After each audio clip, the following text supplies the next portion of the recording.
ನಮಸ್ಕಾರ ವೀಕ್ಷಕರೇ, ನಾನು ನಿರೂಪಕಿ ವಿದ್ಯಾ ಮಂಜುನಾಥ್. ವೀಕ್ಷಕರೇ, ನಿಮಗೋಸ್ಕರ ಡಿಕೆ ನ್ಯೂಸ್ ಕನ್ನಡ ಯೂಟ್ಯೂಬ್ ಚಾನೆಲ್ನ ದೇವು ಕೂಚಬಾಳ ಅವರ ಸಾರಥ್ಯದಲ್ಲಿ ಪ್ರಾರಂಭವಾಗಿದೆ.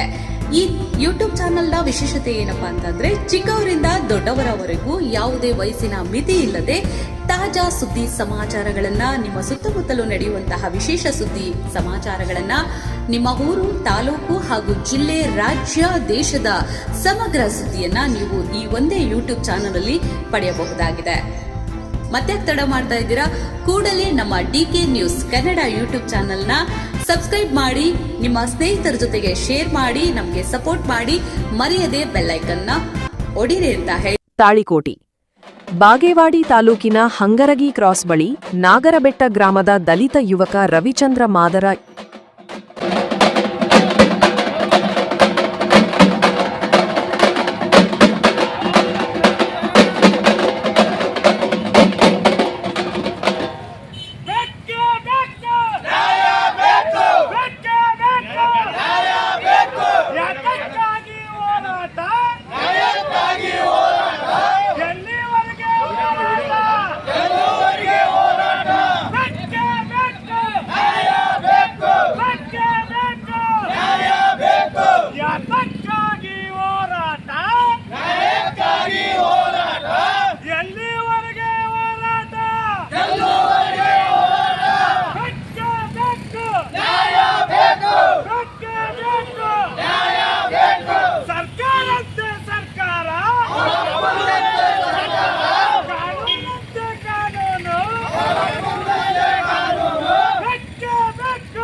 ಆಗಿದೆ.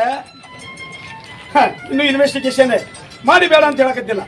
ಆದ್ರೆ ಇನ್ನು ಉಳಿದಂತ ಆರೋಪಿಗಳನ್ನ ಅತಿ ಶೀಘ್ರವಾಗಿ ಅವ್ರ ಬೆನ್ನ ಹತ್ತಿ ಅವ್ರನ್ನ ತಂದು ಬೂಟ್ಲೆ ಹೊಡೆದು ಒಳಗೆ ಸ್ಟೇಷನ್ ಕುಂದಿರಿಸಿ ಬಾಯಿ ಬಿಡಿಸಿದ್ರೆ ಬಾಯಿ ಬಿಟ್ಟೇ ಬಿಡ್ತಾರೆ. ಆ ಕೆಲಸ ನಾನು ಮಾಡಂತ ಪೊಲೀಸ್ ಡಿಪಾರ್ಟ್ಮೆಂಟಿಗೆ ಹೇಳ್ಬೇಕು. ನಾವು ಅದ್ರ ಲೀಡರ್ಗಳಿದ್ದವ್ರು ಹೇಳ್ಬೇಕು. ಇದು ಲಚ್ಚಿಗೆಟ್ಟಿತನ. ಅದಕ್ಕೆ ನಾನು ಹೇಳ್ತಾ ಇದ್ದೇನೆ ಮಾಧ್ಯಮದ ಮುಖಾಂತರ, ಇನ್ನು ಕೇವಲ 4 ದಿವಸ ನಿಮ್ಗೆ ಕಾಲಾವಕಾಶ ಇದೆ. ಮಾನ್ಯ ಡಿವೈಎಸ್ಪಿ ಸಾಹೇಬ್ರೆ ಅರ್ಥ ಮಾಡ್ಕೊಳ್ಳಿ. ಇಲ್ಲದೆ ಹೋದಲ್ಲಿ, ಅವ್ರನ್ನ ಅತಿ ಶೀಘ್ರವಾಗಿ ಬಂಧಿಸದೆ ಹೋದಲ್ಲಿ ಇವತ್ತು ಕೇವಲ ತಾಲೂಕೋಟಿ ಅಲ್ಲ, ಇನ್ಕ್ಲೂಡಿಂಗ್ ಮುದ್ದೇಬಿಹಾಳ್ ತಾಲೂಕೋಟಿ, ಇನ್ನು ಬರ್ತಕ್ಕಂಥ ಎಲ್ಲ ತಾಲೂಕದ ಇಡೀ ದಲಿತ ಬಾಂಧವ ಸಮಾಜದ ಮುಖಂಡರು ಎಲ್ಲರೂ ಸೇರ್ಕೊಂಡು ಸಂಬಂಧಪಟ್ಟಂತ ಡಿವೈಎಸ್ಪಿ ಇಲಾಖೆಗೆ, ಬಸವನ ಬಾಗೇವಾಡಿ ಇಲಾಖೆಯವರಿಗೆ ನಾವೆಲ್ಲರೂ ಕೂಡ ಮುತ್ತಿಗೆ ಹಾಕೇ ಹಾಕ್ತೇವೆ ಅಂತಕ್ಕಂಥದನ್ನ ಮಾಧ್ಯಮದ ಮುಖಾಂತರ ಬಹಳ ಸ್ಪಷ್ಟವಾಗಿ ಹೇಳ್ತೇನೆ ಈ ವಿಚಾರವನ್ನು. ಇದರಲ್ಲಿ ಮುಲಾಜಿಲ್ಲ. ಈ ಕತ್ತಿ ನಾವು ಕೇಳಿ ಬೇಸರಾಗಿ ಹೋಗ್ಬಿಟ್ಟಿದೆ ನಮಗೆ. ಈ ಕತ್ತಿ ಏನು ಹೇಳೋದು, ಅತಿ ಶೀಘ್ರವಾಗಿ ಬಂಧಿಸ್ತೇವೆ, ಮಾಡ್ತೇವೆ. ಯಾವನೋ ಒಬ್ಬ ತುಡುಗಾತು ಅಂತ ಇಷ್ಟ ಅಂದ್ಬಿಟ್ಟು ಸಾಕು, ಅವ್ನ ಗಾಪನ ಹಿಡ್ತಂದು ಒಳಗೆ ಕುಂದಿಸ್ತಾ ಇದ್ರು ಪೊಲೀಸ್ ಇಲಾಖೆಯವರು. ಆದ್ರೆ ಇವತ್ತು ಇಡೀ ರಾಜ್ಯವೇ ಇವತ್ತು ಇಡೀ ದೇಶವೇ ತಲೆ ತೆಗಿಸ್ತಕ್ಕಂಥ ಒಂದು ಘಟನೆಯನ್ನ ನೋಡಿದ್ರೆ, ಆರೋಪಿಗಳನ್ನ, ಮೇಧಾವಿ ಆರೋಪಿಗಳನ್ನ ಕೇವಲ ಮನೆ ಸುಟ್ಟೋದನ್ನೇ ಹೇಳೋದು ಕತ್ತಿ. ಇಬ್ಬರು ತಂದೇವ್ರಿ, ವಿಚಾರಣೆ ಮಾಡಕತ್ತೇವ್ರಿ, ನಡೆದದ್ರಿ, ಏನ್ ಹರಿ ಕತ್ತಿನ ಇದು? ಈ ಕತ್ತಿ ಕೇಳುವಂತ ಅವಶ್ಯಕತೆ ನಮಗಿಲ್ಲ. ಇನ್ನೇನೇ ಇದ್ರು ಕೂಡ ರಕ್ತಪಾತದ ಹೋರಾಟವನ್ನ ಮಾಡ್ತೇವೆ ಅಂತಕ್ಕಂಥದ್ದನ್ನ ಮಾಧ್ಯಮ ಮುಖಾಂತರ ಬಹಳ ಸ್ಪಷ್ಟ ಹೇಳ್ತಾ ಇದ್ದಾರೆ.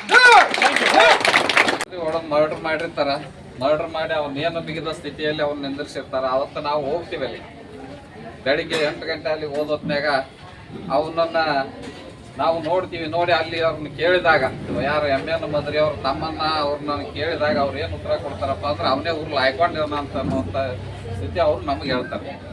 ಆದ್ರೆ ಅವು ಊರ್ಲ ಹಾಯ್ಕೋಬೇಕಾದಾಗ ಇವ ಏನ್ ಮಾಡ್ತಿದ್ದ ಅನ್ನೋ ಪ್ರಶ್ನೆ ಅಲ್ಲೆಲ್ಲ ಉದ್ಭವ ಆಗ್ತೈತಿ. ಆಮೇಲೆ ಎನ್ ಮದ್ರಿ ಅವರು ಕೂಡ ಅಲ್ಲಿಗೆ ಬರ್ತಾರೆ. ಅಂದ್ರೆ ಸೌಜನ್ಯಕ್ಕೂ ಕೂಡ, ಕನಿಷ್ಠ ಪಕ್ಷ ಸೌಜನ್ಯಕ್ಕೂ ಕೂಡ ಬಾವಡಿ ಕಡೆ ಬಂದು ನೋಡುವಂತ ಮನಸ್ಥಿತಿ ಇಲ್ಲ ಅವರು. ಇವರೆಲ್ಲ ನಾಗರಿಕ ಸಮಾಜದಲ್ಲಿ ಯಾವ ರೀತಿಯಾಗಿ ಬದುಕ್ತಿದ್ದಾರೆ, ದುಡ್ಡು ಮಾಡಿದೀನಿ ಅನ್ನೋ ಇಷ್ಟು ಅಹಂಕಾರನೋ ಇವರಿಗೆ, ಅಥವಾ ಇವ್ರನ್ನ ಅರೆಸ್ಟ್ ಮಾಡೋದು ಇದಕ್ಕೆಲ್ಲ ನೇರ ಕಾರಣ. ಇವ್ರನ್ನ ಅರೆಸ್ಟ್ ಮಾಡ್ಲಾರ ಕಾರಣ ಮಾನ್ಯ ಡಿವೈಎಸ್ಪಿ ಸಾಹೇಬ್. ಯಾಕೆ ಅರೆಸ್ಟ್ ಮಾಡ್ಲಿಲ್ಲಪ್ಪ ಅಂದ್ರೆ, ಅವ್ರಿಬ್ಬರ ಮೇಲೆ ಅರೆಸ್ಟ್ ಮಾಡಿದ್ರು, ನಮ್ಮ ಎದುರಿಗೆ ಅರೆಸ್ಟ್ ಮಾಡಿದಾರ. ಆಯ್ತಪ್ಪ, ಏನ್ ಕಂಪ್ಲೇಂಟ್ ಕೊಡ್ತೀರಾ ಕೊಡ್ರಿ, ಅಂದ ಮೇಲೆ ನಾವು ಒಂದು FIR ಬರೆದು ಕೊಡ್ತೀವಿ. ಆಮೇಲೆ ಅವ್ರನ್ನ ಅರೆಸ್ಟ್ ಮಾಡ್ತಾರ, ಇಬ್ಬರನ್ನ ಅರೆಸ್ಟ್ ಮಾಡ್ತಾರ, ಅವನನ್ನ ಬಿಡ್ತಾರ. ಯಾಕಂದ್ರೆ ಅವನು ರಾಜಕೀಯವಾಗಿ ಪ್ರಬಲರ ಜೊತೆಗೆ ಇರ್ತಾನ ಅನ್ನುವ ಕಾರಣಕ್ಕೋಸ್ಕರ ಅವನನ್ನು ಬಿಟ್ರು. ಎದಕ್ ಬಿಟ್ರು? ಆದ್ರೂ ಕೂಡ ಮತ್ತೆ ನಾವು ಮುದ್ದೇಬಾಳದಲ್ಲಿ ಒಂದು ದೊಡ್ಡ ಮಟ್ಟದ ಹೋರಾಟವನ್ನು ಮಾಡ್ತೀವಿ. ಹೋರಾಟ ಮಾಡಿದಾಗೂ ಕೂಡ ಅವಾಗ್ಲೂ ಏನ್ ಹೇಳ್ತಾರ, 24 ತಾಸಿನಾಗ ನಾನು ಅರೆಸ್ಟ್ ಮಾಡ್ತೀನಿ, ಇನ್ನುವರೆಗೆ ಒಂದು ವಾರ ಆದ್ರೂ ಕೂಡ ಅರೆಸ್ಟ್ ಮಾಡತ್ತಿಲ್ಲ. ಯಾಕ್ರಿ ಡಿವೈಎಸ್ಪಿ ಅವರೇ, ನಿಮ್ಗೆ ಏನ್ ಪ್ರೆಷರ್ ಇದೆ ಅಂತ ಅರ್ಥ ಆಗ್ತಾ ಇಲ್ಲ ನಮ್ಗೆ.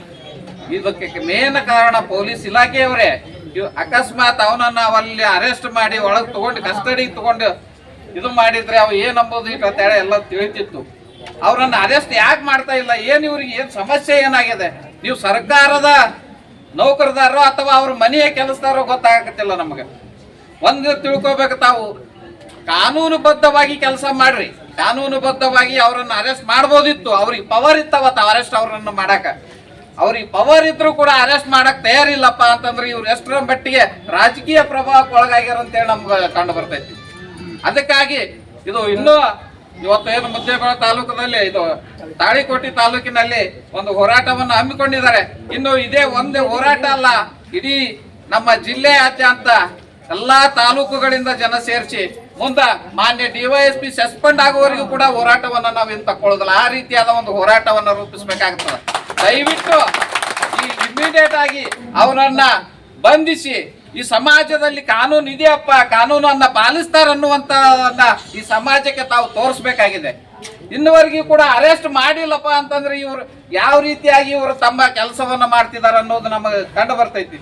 ಅದಕ್ಕೋಸ್ಕರ ಮಾನ್ಯ ಡಿವೈಎಸ್ಪಿ ಸಾಹೇಬರು ಕೂಡಲೇ ಅವರನ್ನ ಅರೆಸ್ಟ್ ಮಾಡ್ರಿ. ಇನ್ನುವರೆಗೆ ಒಂದು ವಾರ ಕಳೆದ್ರು ಕೂಡ ಅರೆಸ್ಟ್ ಮಾಡಾಕತ್ತಿಲ್ಲಪ್ಪ ಅಂತಂದ್ರೆ ಇದು ಎಂತ ಮನಸ್ಥಿತಿ ಆಗಿರ್ಬೋದು, ಅಥವಾ ಇವ್ರಿಗೆ ಯಾವ ರೀತಿಯಾದ ಒಂದು ಪ್ರೆಷರ್ ಬಂದಿರ್ಬೋದು ಅನ್ನೋದು ನಾವು ಇಂಥ ಪ್ರೆಷರ್ಗಳಿಗೆ ತಾವು ಕೂಡ ಮನ್ನಣೆಯನ್ನ ಕೊಟ್ಟಾಗ ನಮ್ಮ ದಲಿತ ಸಮಾಜ, ದಲಿತ ಯುವಕರ ಮರ್ಡ್ರು ಮತ್ತು ದಲಿತದಲ್ಲಿ ಆಗುವಂತ ಅತ್ಯಾಚಾರ ಅನಾಚಾರಗಳಿಗೆ ಒನೆ ದಲಿತರ ಮಾನ ಪ್ರಾಣ ಹಕ್ಕುಗಳನ್ನ ಕಾಪಾಡುವಂತ ಇಲಾಖೆನೇ ಕುಂತು ಇನ್ನುವರೆಗೆ ಅರೆಸ್ಟ್ ಮಾಡ್ತಾ ಇಲ್ಲಪ್ಪ ಅಂತಂದ್ರ ಈ ಇಲಾಖೆ ವಿರುದ್ಧನೇ ನಾವು ಇನ್ನೂ ದೊಡ್ಡ ಮಟ್ಟದ ಹೋರಾಟವನ್ನ ನಾವು ರೂಪಿಸ್ತೀವಿ. ಇನ್ನು ಮುದ್ದೇಬೇಳಿಂದ ಡಿವೈಎಸ್ಪಿ ಆಫೀಸ್ ವರೆಗೆ ಹೋರಾಟ ನಾವು ಪ್ರಾರಂಭ ಮಾಡ್ತೀವಿ. ಇದು ಇನ್ನೂ ಒಂದೇ ಹಂತದ ಹೋರಾಟ, ಇನ್ನೂ ಹಂತವಾದ ಹೋರಾಟವನ್ನ ನಾವು ಹೈಕೋತೀವಿ. ಆದಷ್ಟು ಬೇಗ ಹೋರಾಟ ಮಾಡ್ರ, ಆದಷ್ಟು ಬೇಗ ಅವರನ್ನ ಅರೆಸ್ಟ್ ಮಾಡ್ರಿ ಅಂತ ಹೇಳ್ತಾ, ನಾವು ಹೋರಾಟ ಮಾಡದಿದ್ರು ಪರವಾಗಿಲ್ಲ, ಮಾರಾಟ ಆಗ್ಬಾರ್ದು ಅಂತ ಹೇಳ್ತಾ, ನಮ್ಮ ಬಾಬಾ ಸಾಹೇಬ್ ಅಂಬೇಡ್ಕರ್ ಅವರು ಅದನ್ನೇ ಹೇಳಿದ್ರು, ನೀವು ಹೋರಾಟ ಮಾಡದಿದ್ರು ಪರವಾಗಿಲ್ಲ, ಮಾರಾಟ ಆಗ್ಬಾರ್ದು ಅಂತ ಅಷ್ಟು ನೋವಿನಿಂದ ಹೇಳಿರ್ಬೋದು ಅವರು. ಆದ್ರೆ ನೀವು ಕೆಲಸ ಮಾಡ್ರಿ, ನಿಯತ್ತಾಗಿ ಕೆಲಸ ಮಾಡ್ರಿ. ಅಧಿಕಾರಿಗಳು ಅವರು ಶಾಮೀಲಾಗಿ ಒಂದು ವೇಳೆ ಕೆಲಸ ಮಾಡ್ತಾ ಹೋದ್ರೆ ಮುಂದೆ ಇನ್ನೂ ದೊಡ್ಡ ಮಟ್ಟದ ಒಂದು ಸಮಸ್ಯೆಯನ್ನ ನೀವು ಎದುರಿಸಬೇಕಾಗ್ತದಂತ ಈ ವೇದಿಕೆಯ ಮೂಲಕ ಹೇಳ್ತಾ ನನ್ನ ಎರಡು ಮಾತುಗಳನ್ನು